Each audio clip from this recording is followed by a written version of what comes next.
When we growing up, we learn how to become more vulnerable. We learn how to understand. We learn to listen. We more skeptical about something because we know we learn to be the best version of ourselves.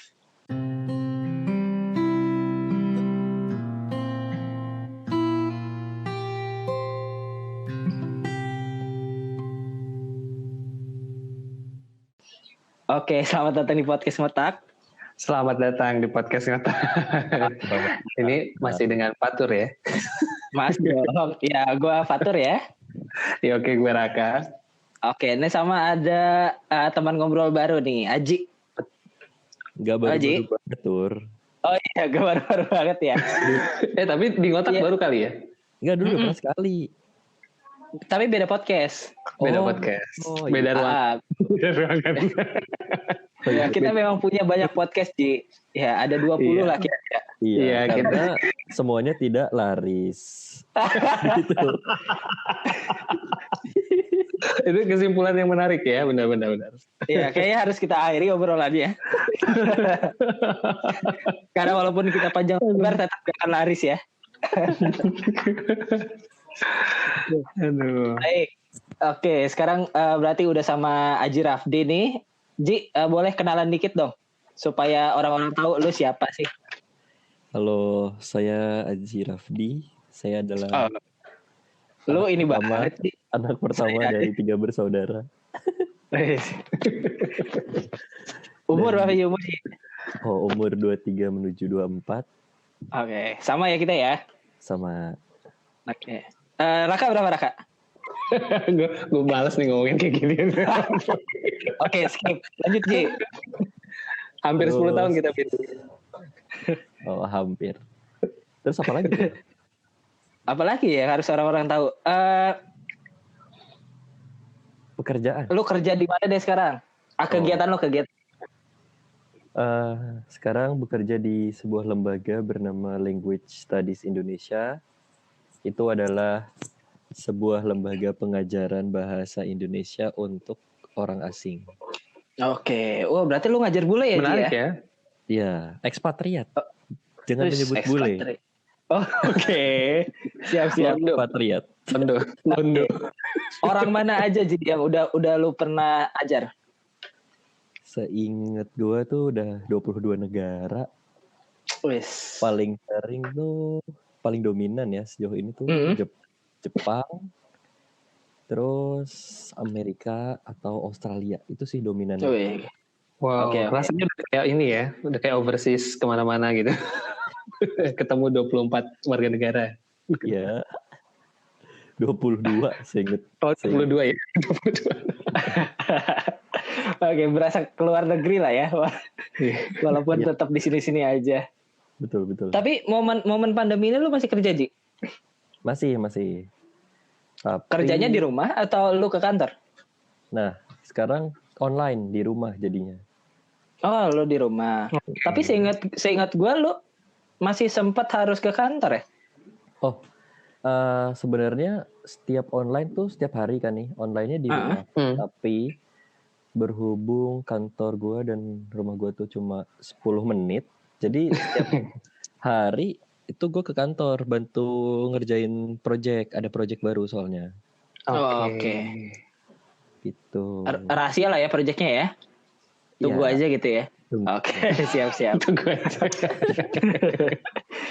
Oke, Ji. Nah, hari ini Aji, Raka, kita bakal ngobrolin sesuai dengan yang tadi sudah dibacakan di awal. Ya, kalau kalian mau tahu itu adalah isi dari Instastory-nya Aji beberapa hari yang lalu. Itu gue tertarik banget ketika lihat Instastory-nya. Ya, berhubung gue sama Aji juga umurnya 23 mendekati 24, udah mau 25 nih. Nah, kalau orang-orang bilang ini udah mendekati masa-masa quarter life crisis nih. Gitu. Okay. Nah, makanya emang lu ngerasa ada krisis ya di umur 25? Belum sih, jangan sampai. Jangan sampai ya. Nah, makanya tema yang akan kita bahas adalah when we growing up. gitu. Nah kebetulan di sini ada Raka yang memang udah growing up nih, jadi bisa ngasih tips ya buat kita, gua sama Aji yang memang mau mendekati umur 25 gitu, atau mungkin buat teman-teman podcast ngotak yang lain yang nanti bakal dengerin yang memang umurnya di umur-umur segitulah, semoga bisa relatable sama yang bakal kita bahas. Oke. Baik, Ji, mulai dari ini dulu deh. Tadi kan gue udah bacain nih sekilas Instastory lu. Nah, boleh dijelasin dulu nggak? Kenapa waktu itu lu kepikiran untuk bikin Instastory itu? Oh, oke. Jadi sebenarnya itu biasanya kalau Instastory kata-kata itu munculnya tuh malam-malam. Malam-malam. Luar biasa. Inspirasi dia. Inspirasi. Sambil buang air nggak bikinnya? Aduh, gue banget itu. Sambil ini mau tidur apa mau melek sampai sahur. Ini karena lagi puasa kan. Oke. Jadi di tengah kegalauan itu ya. Iya, jadi ya udahlah mikir. Nah, sebenarnya kenapa membuat seperti itu tuh karena sedang relate dengan beberapa hal di lingkungan saat ini gitu. Oke. Jadi, kalau di kantor gue nih, untuk beberapa orang tuh sedang rajin-rajinnya diskusi buku. Wow, bagus dong. Ya. Buku tentang ajar apa gimana, Ji? Enggak, bebas. Jadi bebas. Mungkin udah sekitar 5 bulan. Dari bulan Januari itu, dari Januari itu baca judulnya The Power of Habit. Gue pernah lihat. Oke, tahu. Ya, itu emang laris banget tuh di toko buku. Nah, itu udah selesai bulan April kemarin. Jadi sistemnya tuh gini. Pertama, jadi ini kalau asal-usulnya sistemnya tuh gini. Setiap hari masing-masing dari orang ini harus membaca setidaknya 3-5 halaman. Oke, dari buku yang dikasih itu. Ya, jadi kita terserah lah mau baca PDF atau beli. Nah, terus di setiap PDF tuh nggak beli ya? Download ya. Oh, kalau PDF kan di-share sama yang punya. Oke.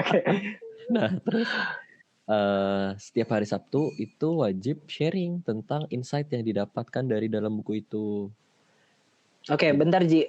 Si orang-orang ini sama semua berarti bukunya atau beda-beda? Sama. Jadi bacanya The Power of Habit. Oke. Jadi udah setiap hari Sabtu atau kadang hari Minggu tuh sharing. Biasanya jam 7 sampai jam 9 malam. Nah, sharing tentang insight-nya. Walaupun bukunya sama, tapi kan setiap insight beda-beda nih. Iya, orang nangkapnya beda-beda ya. Betul. Nah, dari situ tuh 4 bulan belakangan tuh pikirannya macam-macam karena iya ini tuh gini ya, ini tuh gini, baru tahu gini gitu. Kayak lebih enaknya lagi tuh karena sharing dan kita coba kaitin kan sama kehidupan kita masing-masing. Oke. Jadi ada insight baru gitu. Nah, akhir bulan April bukunya udah habis, kita ganti buku kedua. Judulnya Dare to Lead. Oke. Terus lu kalau nggak salah Ji pernah ngasih ke gue juga buku Start with Why. Itu termasuk itu juga nggak? Oh iya, itu betul. Itu Start with Why itu bukunya si itu ya? Siapa? Simon Sinek. Yeah. Betul.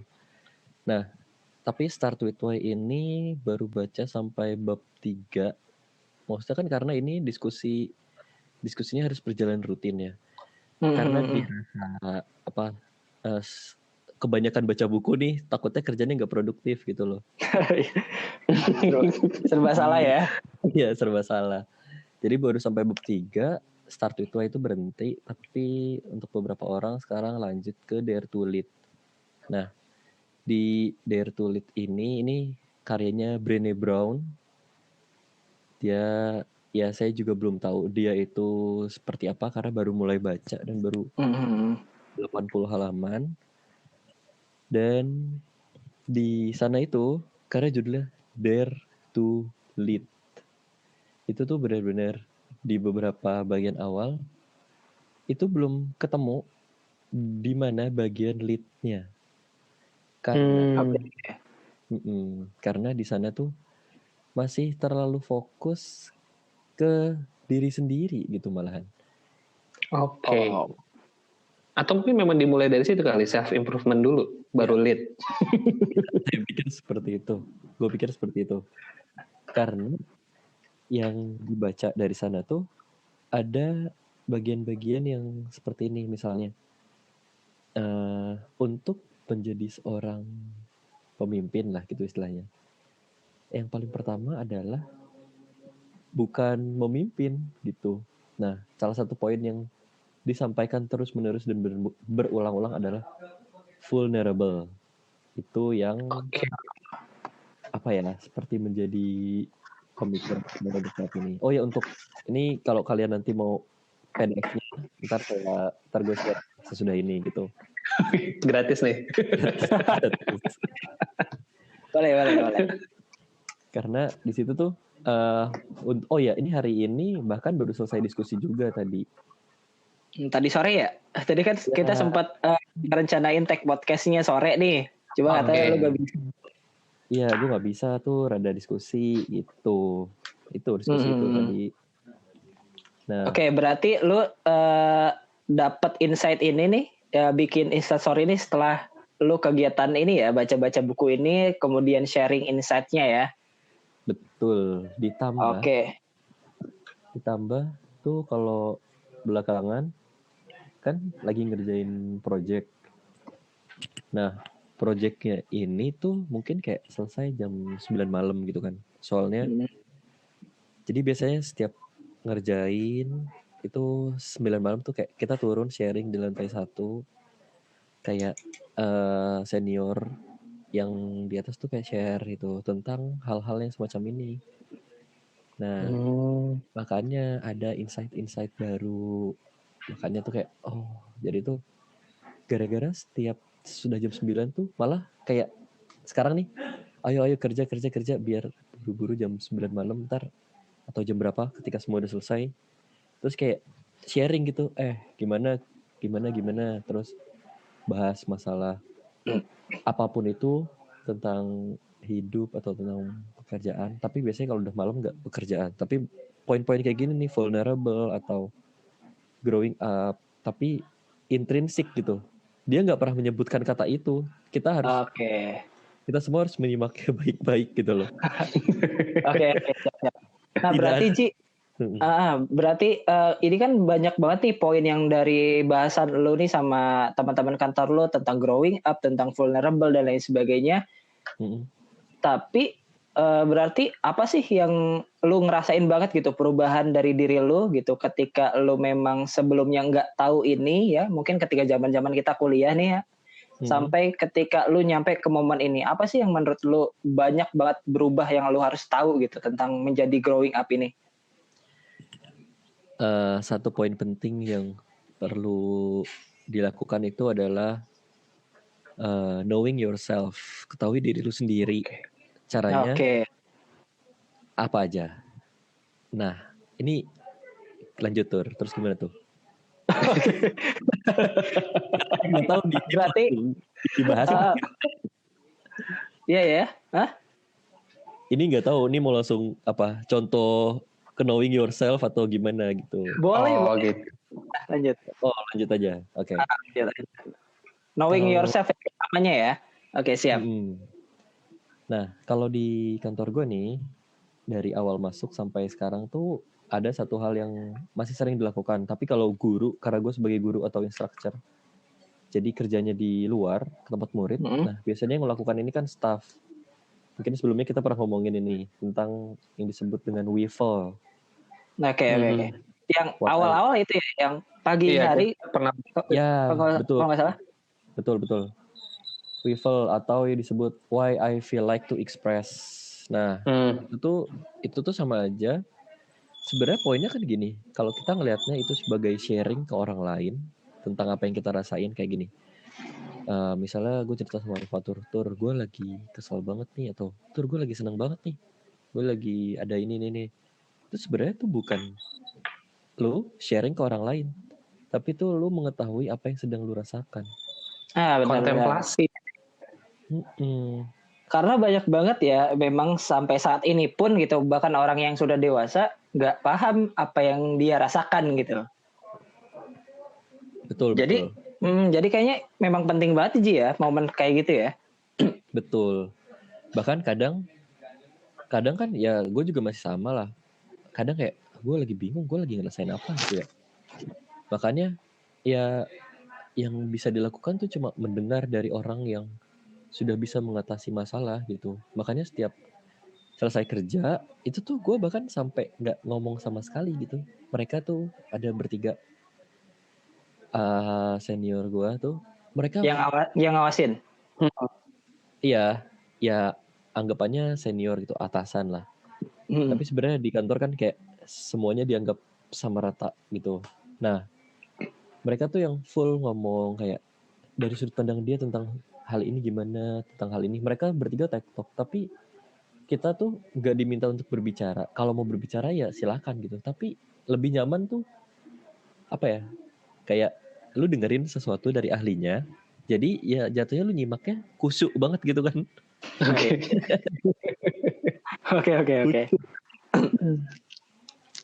Gitu.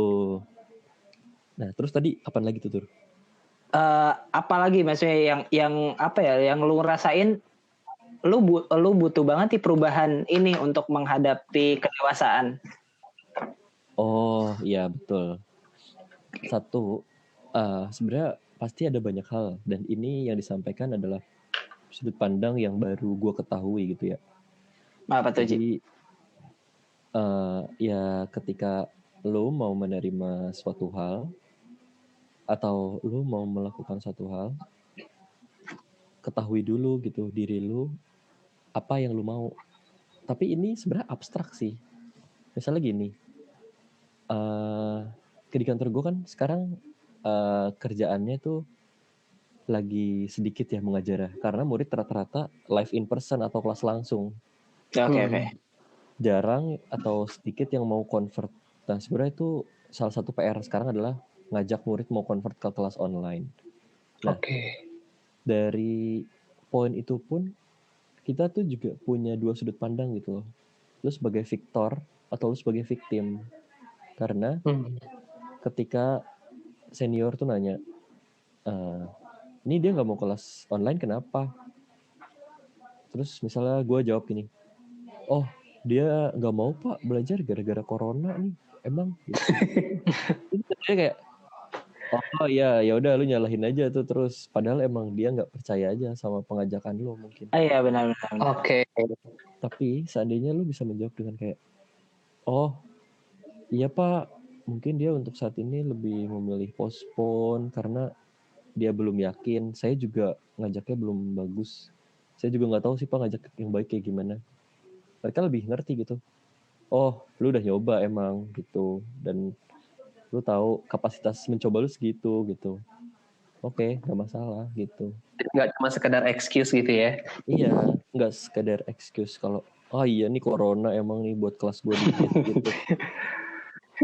Nyalahin corona aja gitu ya, apapun yang terjadi. Iya. Untung nggak nyalain yang lain. Iya, itu juga jadi poinnya. Ditambah sebenarnya masalah kalau balik lagi ke vulnerable ini, itu tuh gimana diri lo siap untuk nerima satu hal yang menyakitkan. Macam kritikan gitu Ji ya? Iya betul. Nah itu makanya tadi kan gue ngasih gambaran kayak gitu. Ketika satu ada orang yang victor, satu ada orang yang victim kayak nyalahin karena corona. Iya benar. Itu kan ya gue juga gitu mungkin. Dan dari situ pikirannya tuh kayak dilawan lagi gitu loh sama mereka, kayak yakin ini karena corona atau muridnya emang gak yakin sama lu. Nah, Gak yakin kalau kelas online gak sebagus kelas langsung. Padahal full sama aja gitu. Dari situ tuh mikir gitu. Di awal mungkin kayak kita kami tuh masih batu gitu kayak ya ini corona juga kelas kita banyak masih gitu. Tapi seiring berjalannya waktu tuh ngerti sebenarnya yang dibangun antar guru dan murid itu bukan cuma guru delivering materi, tapi kayak ikatan gimana caranya situasi apapun dia tuh tetap mau belajar. Nah, vulnerable-nya tuh di situ kayak dari sebelumnya lu kekeh kayak ya ini bukan salah gua nih, tapi lu jadi dilawan terus pemikiran kayak gitu, jadi mikir oh iya ini salah gua, jadi emang gua harusnya nggak mikir gini, gua nggak mikir victim gitu kayak victim ini salah dia, tapi kayak oh itu emang salah gua, harusnya gua lebih baik. Nah akhirnya dari situ tuh jadi tahu gitu oh gua harus ngelakuin apa ya kayak gitu. Oke. Berarti macam ngubah sudut pandang kita terhadap sesuatu kali ya? Mungkin lebih. Iya, ngubah paradigma gitu. Yang tadinya suka nyalah-nyalahin ya tentang sesuatu gitu, tapi lebih kepada actionnya kita nih, apa kita udah ngelakuin atau enggak gitu. Betul. Oke. Nah, tapi Ji, ini kan kita udah mau umur 25 nih. Nah biasanya di umur-umur 25 orang-orang banyak banget bilang nih, orang-orang yang mungkin udah pernah ngalamin bakal ngalamin quarter life crisis nih. Nah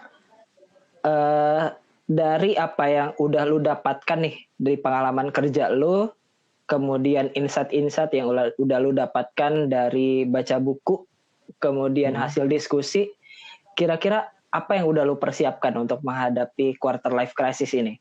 Nah berarti kalau misalkan ngomongin quarter life crisis itu bisa dihadapi dengan quarter life preparation. Nah gitu. Nah sekarang preparation apa nih? Persiapan apa yang udah lo lakuin supaya nggak terjadi krisis itu?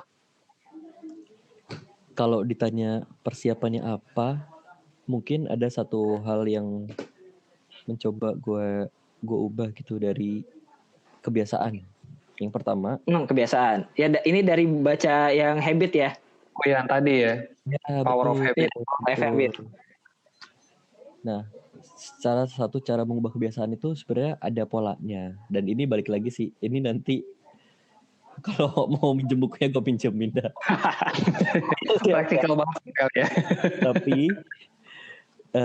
habitnya tuh gini, misalnya gue pengen dapetin satu hal, gue pengen dapetin perasaan senang.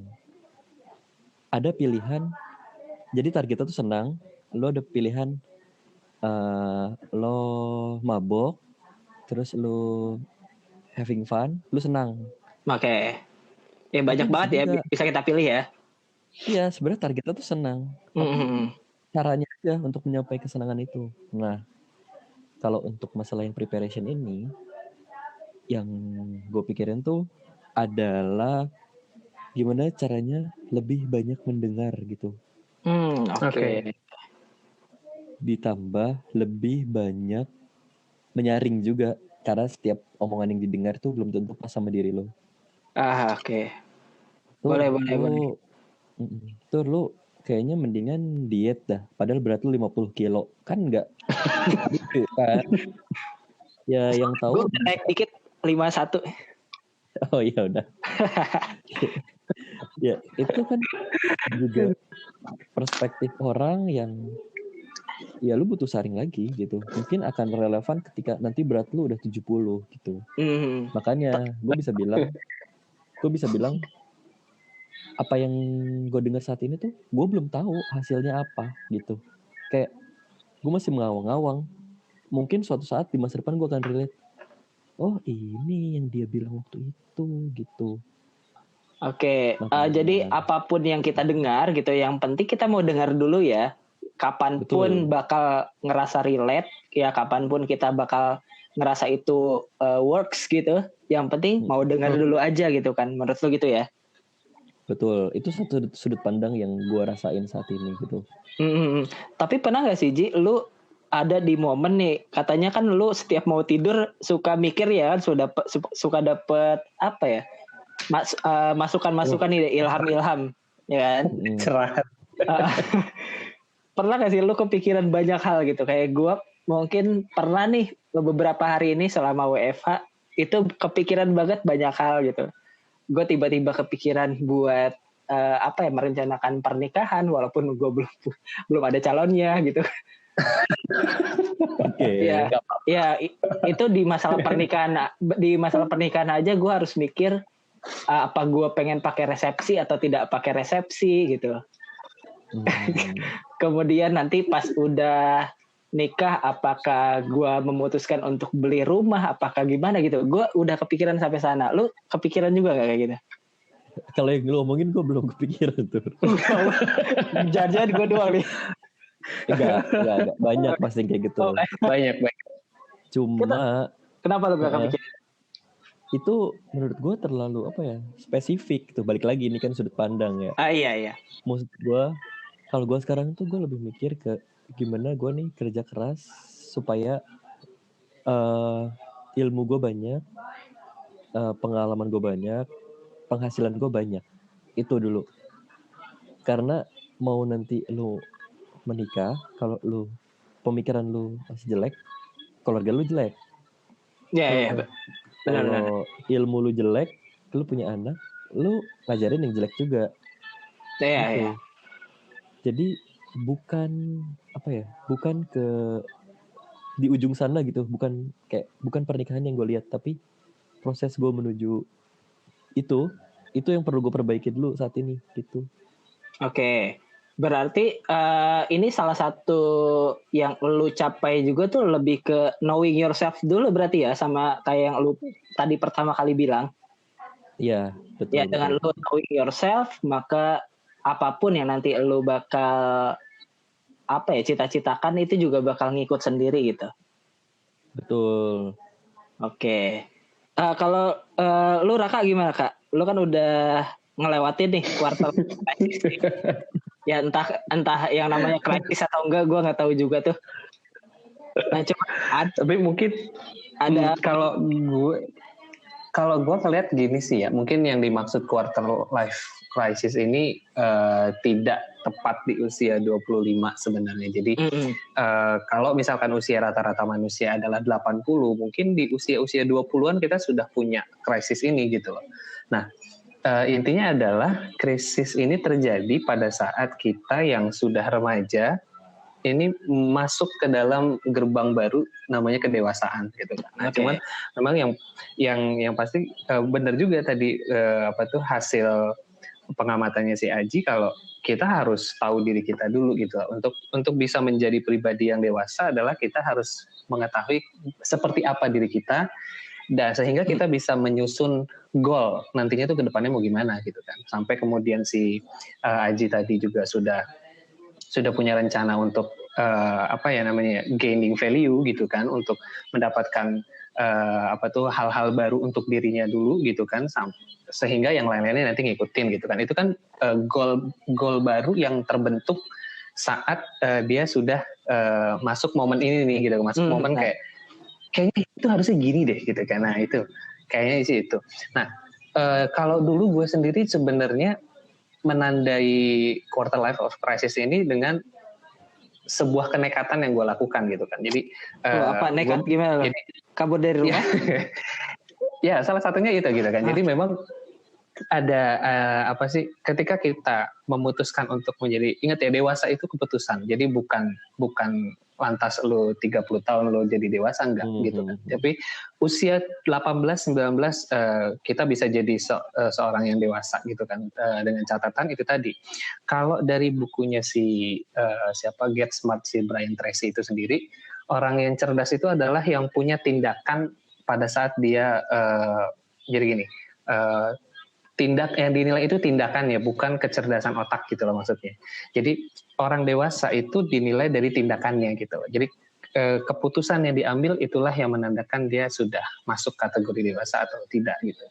Nah makanya waktu itu mungkin keputusan saat itu yang gue ambil terkesannya masih anak-anak gitu ya, karena gue ngerasa dengan waktu itu melakukan hal yang keputusan itu memutuskan untuk keluar dari rumah dengan emosi dan lain sebagainya gitu kan, itu masih masuk kategori anak-anak. Sampai kemudian di luar rumah itu gue menemukan momen-momen sama seperti Aji, momen-momen di mana gue homesick tapi gue nggak mau pulang karena gengsi gitu kan. Terus kemudian akhirnya yang gue temukan apa? Oh ya, gue harusnya kayak gini ya, gitu kan. Harusnya gue bisa lebih open, harusnya gue bisa lebih terbuka, harusnya gue bisa lebih menerima. Tadi kayak Aji kan menerima bahwa ya my family is my family gitu kan. Gak mungkin keluarga gue bisa jadi orang lain gitu loh. Dan gue harus menerima kondisi itu karena memang itu bagian dari kehidupan gue dan kita semua punya takdir masing-masing. Iya. Orang tua Fatur nggak mungkin jadi orang tua gue gitu kan. Orang tua juga begitu gitu. Jadi otomatis kita semua punya cerita masing-masing yang pada saat di titik kedewasaan itu kita harus menerima itu. Nah itu jadi tindakan kita yang akhirnya kenekatan itu kemudian berubahlah menjadi sebuah rencana planning gitu kan. Jadi ternyata gue juga nggak tahu juga ternyata tepat di usia 25 itu gue memutuskan untuk pergi gitu ya, untuk pergi lebih jauh lagi gitu kan, lebih jauh lagi untuk sekedar menguji diri sendiri gitu kan, kalau gue bisa mandiri gitu kan. Jadi waktu di umur 17-18 gue keluar dari rumah, terus umur 25 itu, 23 sudah memutuskan kalau gue harus keluar gitu kan. Nabung dan lain sebagainya, persis di usia 25 ternyata, dan itu tepat di ulang tahun gue yang kedua. Gue baru inget sekarang ternyata kalau itu ternyata gue tepat 25 tahun di situ. Wow. Ini gara-gara Fatur gue jadi gitu.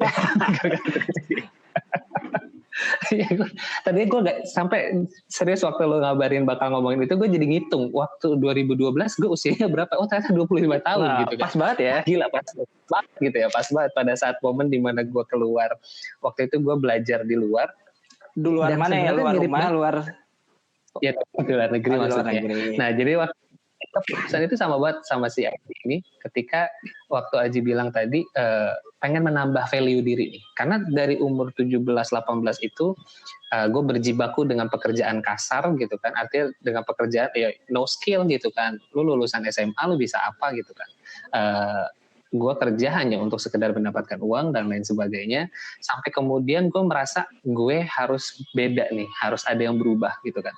Dan waktu itu gue putuskan untuk menabung lebih banyak, menghemat pengeluaran, dan akhirnya bisalah tersampaikan itu, walaupun hanya dalam jangka waktu beberapa bulan, tapi itu dampaknya gue rasakan luar biasa sekali, sehingga gue benar-benar jadi orang yang terbuka banget, yang itu tuh kayak semua peluang kayak dibuka gitu. Dan ya after 25 itulah akhirnya gue menemukan banyak momen-momen di mana oh ini dampaknya nih ketika kemarin gue berani memutuskan ini dampaknya ketika kemarin, dan pasti kita bakal ketemu momen, mungkin disitulah krisisnya, momen-momen penyesalan kenapa sih gak dari awal gitu. Iya, benar, kenapa sih gak.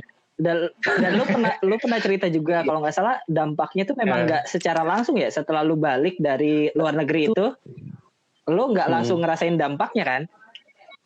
Bener banget, dan gue ngerasa nggak dihargai waktu itu. Jadi gue balik ke serius gitu kan, gue bayangkan gue berapa bulan unpaid tidak dibayar, berarti kan gue pure pakai uang tabungan, terus kemudian balik ke Indonesia ternyata tidak langsung dapat gaji karena lo harus kerja dulu 1 bulan gitu.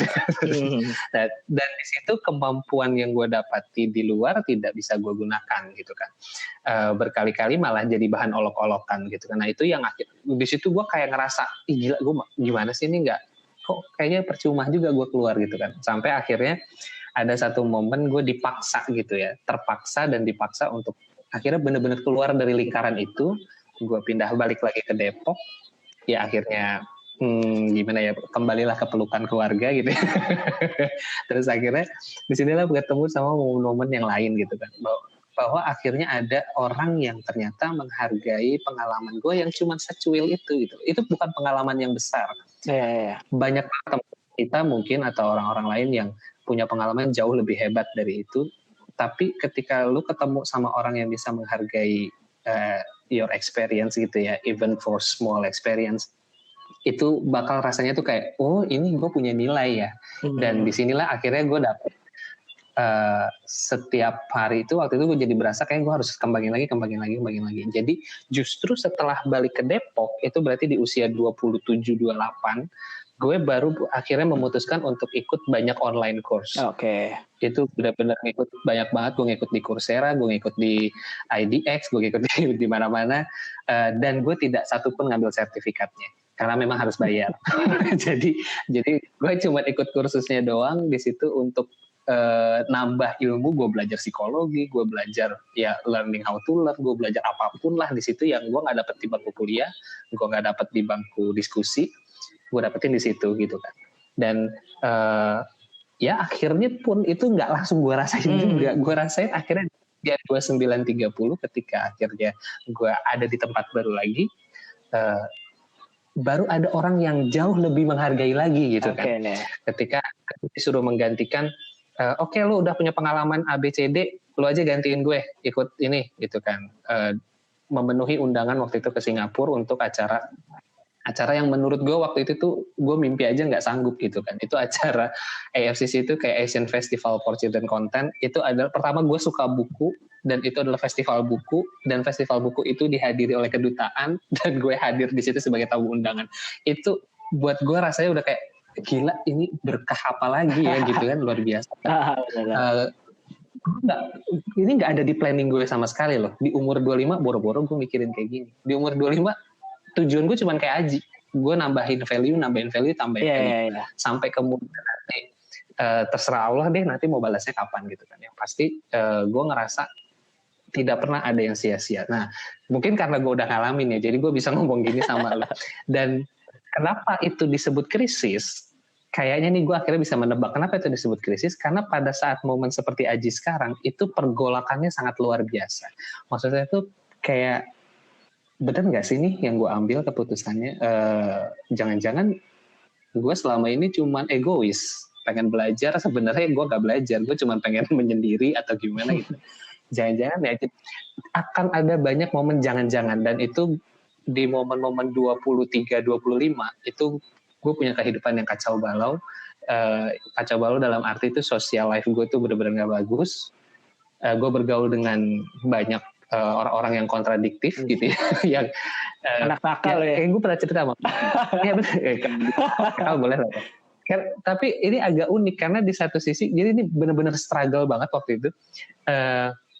Di satu sisi itu gue nyari pengajian, tapi di sisi lain gue hedon gitu. Hedon party-party gitu kan. Kalau guru ngaji gue tahu gitu ya, itu yang ada dia mungkin bisa gini kali ya, gantung diri kali ya. Tomat ya. Guru ngajinya menangis kalau melihat itu ya. Iya, dia langsung nangis kayaknya.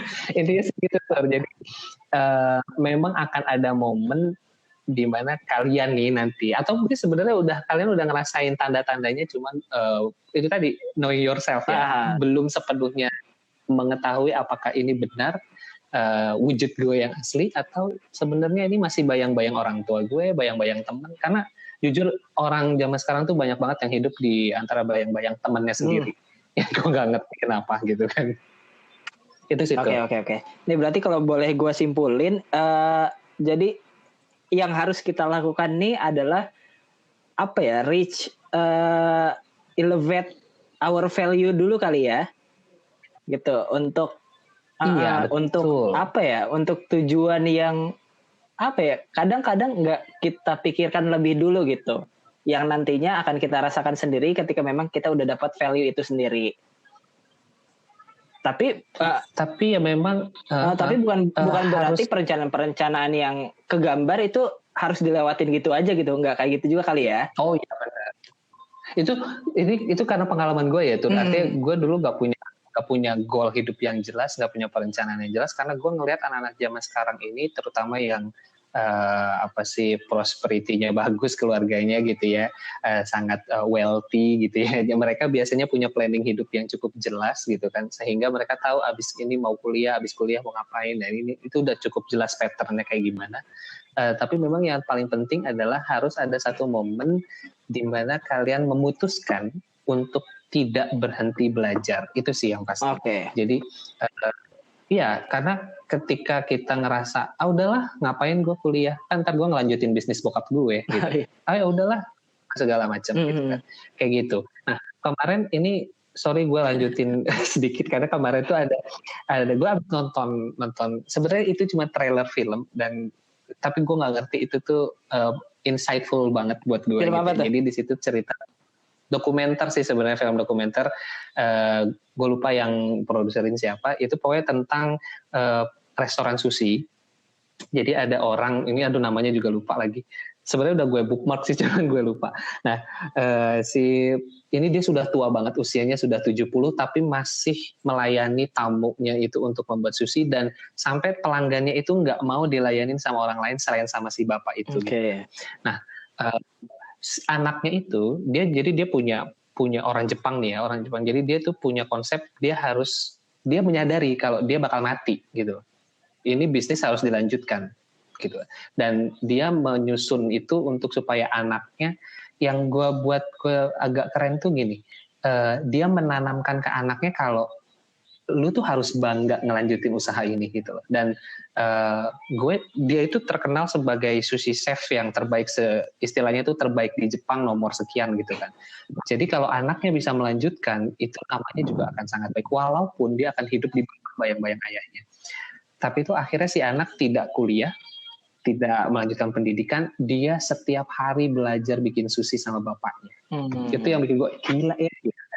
Jadi artinya tidak selalu dengan hal-hal yang formal, dengan sekolah dan lain sebagainya. Tapi yang gue bilang tadi, memutuskan untuk tidak berhenti belajar adalah lu dapetin passion lu apa, dan belajar tentang itu sedalam-dalamnya sampai kemudian lu bisa hidup dari situ gitu. Iya, benar-benar. Dan bisa makan ya, bukan hanya bisa makan, tapi bisa hidup tuh benar-benar bisa, ya you live your life gitu loh. Lu benar-benar ngerasain, gue hidup banget. Dan lu bangga gitu ya sama apa yang udah lu dapet gitu kan. Betul. Oke, nah berarti kita masuk ke bagian terakhir nih. Buat Raka, Aji, ada nggak tips-tips nih buat teman-teman yang mungkin nanti akan merasakan ya di umur 23, 24, 25 ini, apa sih yang harus mereka lakukan? Atau kita dulu deh, apa sih yang harus kita persiapkan gitu? Kayaknya lu dulu kali, Mbak. Terus ya. Lu dulu aja, Tur. Gue dulu. Oke, kalau dari simpulannya sih benar sih. Jadi untuk bisa mencapai apa yang kita harapkan gitu, bukan cuma perencanaan yang penting gitu, tapi lu juga harus tahu diri lu sendiri, apa yang memang lu benar-benar pengen capai gitu. Kayak sekarang gue lagi apa ya, lagi giat-giatnya ngulik gitu, belajar terus. Gue pengen bikin bisnis gitu di masa depan gitu, makanya akhirnya gue bikin satu project yang namanya Stemster Catch Pro gitu. Ada project sama Raka juga gitu. Itu merupakan salah satu kita aja gitu. Nanti lah promosinya ya. Teknik penjualan. S3 penjualan. Nah, pokoknya kayak gitu. Jadi benar sih dari apa yang udah kita obrolin, bahwa tahu banget apa yang pengen kita lakukan itu penting banget. Ya, tapi jangan sampai apa yang pengen kita lakukan ini apa ya, mengubah diri kita sedemikian rupa gitu, bukan nggak bikin kita jadi diri kita sendiri gitu sih. Yang penting ya benar kata Raka juga, terus belajar gitu. Ya kalau lu Ji gimana Ji? Kalau gue nih, gue dengar satu perkataan yang tepat gitu untuk saat ini. Kan jadinya gue sekarang udah kayak gue nyaman banget di kantor gue gitu. Kelas sepi dan gue bisa ngerjain project, otomatis ini insight baru kan untuk gue belajar gitu. Iya. Sebenarnya ditambah ketika gue banyak mendengar dari mereka tuh, menurut gue itu benar-benar bagus untuk develop diri. Dan untuk orang yang masih bingung ke masa di masa-masa seperti ini, ditambah sebenarnya gue juga masih bingung pasti, tapi ada satu perkataan yang menurut gue cukup menohok itu gini. Ini senior gue bilang kayak gini, nggak tahu sih dia bakal dengerin apa enggak nih. Dia bilang gini, ada satu elang telurnya jatuh di kandang ayam karena telur jatuh di kandang ayam, terus menetasnya bareng ayam-ayam yang lain. Ketika dia hidup, dia otomatis melihat dia sebagai apa? Sebagai ayam. Iya, sebagai ayam. Suatu hari, ketika dia sudah sedikit besar, ada elang asli bilang ke dia, "Lu ngapain di sini? Lu kan elang. Ngapain jadi ayam?" "Gua ayam, orang gue dari kecil ayam." "Enggak, ini tuh elang. Coba deh, lu bisa terbang gitu. Lu punya sayap." "Enggak, dia juga punya sayap, dia nggak bisa terbang gitu." Nah, di situ pentingnya lu tahu di mana lingkungan lu berada gitu. Ketika lu ngerasa ini bukan tempat gua, terus ada orang yang bilang itu bukan tempat lu gitu. Ya coba aja lu pikirin dulu. Atau ya pokoknya intinya cari tempat lo tuh ada di mana gitu. Karena emas bakal ada di toko emas, bukan ada di toko apa, di toko baju atau di toko apa gitu. Ya lo punya tempat masing-masing gitu. Lo harus cari tempat yang menganggap lo sebagai emas, bukan sebagai apa, misalnya tembaga yang lebih murah. Kayak gitu. Dan ya prosesnya pasti panjang sih. Betul. Luar biasa. Raka, terakhir. Ini terakhir gue kayaknya rada-rada banyak nih. Nah, gue pengen coba sedikit praktikal kali ya. Jadi ketika kita menghadapi hal kayak gini tuh, kita harus apa sih yang bisa kita lakukan step-stepnya gitu kan. Dan mungkin cara ini tidak akan sesuai dengan banyak orang gitu kan, tapi setidaknya ini bisa jadi satu tambahan referensi ketika misalnya ada teman-teman yang bingung gue harus ngapain ya gitu kan. Gue sih coba melihat ini dari 5 pertanyaan gitu kan, atau 5 hal gitu kan di sini. Yang pertama adalah be honest gitu ya. Have you been honest with yourself gitu kan? Lu udah selama ini udah jujur belum sama diri lo? Lo tuh butuhnya apa? Lo ngerasa bahagia nggak sih hidup lo gitu kan? Nah itu tentang be honest, kejujuran terhadap diri sendiri ya. Kalau kita udah bisa jujur sama diri sendiri, untuk jujur sama orang lain itu hal yang sangat mudah. Terus yang kedua adalah what is your true purpose in life gitu kan. Tujuan hidup lu tuh sebenarnya ngapain? Nah, memang pertanyaan ini tuh kayak filosofis banget, terus nggak akan bisa ditemukan jawabannya hanya dalam sekali 2 kali ditanya gitu kan. Bisa jadi pertanyaan ini baru ketemu jawabannya setelah usia kita lanjut gitu kan. Tapi kita memang harus punya satu arahan kalau gue mau ke barat, mencari kitab suci ke barat misalnya. Jadi walaupun nanti lu bakal belok-belok gitu kan, bakal belok ke timur dulu, ke selatan dulu, tapi lu sudah punya satu tujuan, gue memang mau ke barat gitu kan. Dan nggak taunya ternyata itu kitab suci nggak ada di barat gitu kan, agak serong sedikit gitu kan. Tapi kan setidaknya di awal lu punya satu tujuan. Itu yang harus kita harus tetapkan dulu nih goals kita apa. Bikinlah goals jangka pendek, jangka menengah, jangka panjang. Udah kayak ini ya. Udah kayak belajar manajemen ya. Terus yang nggak kalah penting itu adalah bangun kelompok yang suportif.